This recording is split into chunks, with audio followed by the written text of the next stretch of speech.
सोना कितना सोना है? सोना 1 लाख रुपए प्रति 10 ग्राम के करीब कल पहुंच गया। लेकिन सवाल यहाँ से ये कि क्या आगे भी सोने में ऐसी रैली देखने को मिलेगी? क्या अब भी आप सोने में पैसा लगा सकते हैं या मौका छूट गया?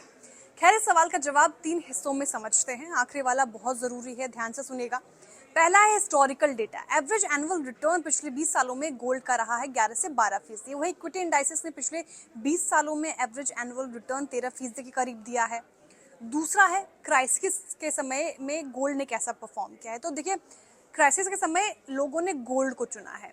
2008 ग्लोबल फाइनेंशियल क्राइसिस जब हुआ था तो निफ्टी सेंसेक्स ने 50 से 60% की करेक्शन दिखाई थी, वहीं गोल्ड 40% बढ़ा था। कोविड-19 2020 में 38% का क्रैश आया था मार्केट में, वहीं 43% गोल्ड में हमें बढ़ोतरी देखने को मिली थी।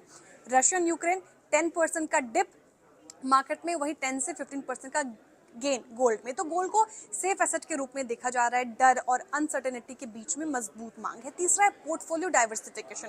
देखिए, एक्सपर्ट्स का मानना है कि इक्विटीज यानी कि निफ्टी सेंसेक्स में आप 40 से 50% का एक्सपोजर रख सकते हैं। डेट, बॉन्ड्स और एफडीज में 20 से 30%। वही कमोडिटीज यानी कि गोल्ड और सिल्वर में आपको 15 से 20% का एक्सपोजर रखना चाहिए। अब सवाल ये कि 2025 में क्यों रैली आई? देखिए, ट्रम्प टैरिफ, डॉलर की कमजोरी, ये एक वजह है। साथ ही सेंट्रल बैंक्स की तरफ से खरीद, अमेरिका में स्टैगफ्लेशन की आशंका और गोल्ड ईटीएफ में निवेश का बढ़ना। एक्सपर्ट्स का मानना है कि जियोपॉलिटिकल टेंशन के बीच आगे भी दाम बढ़ सकते हैं। और आपको बता दें कि इस साल में अब तक गोल्ड ने करीब 33% का रिटर्न दे दिया है। तो आप बताइए कि आप कैसे पोर्टफोलियो को मैनेज कर रहे हैं? कमोडिटी में आपका कितना एक्सपोजर है और क्या ऐसे मूड माहौल में आप अपना एक्सपोजर बढ़ा रहे हैं? कमेंट सेक्शन में बताइए।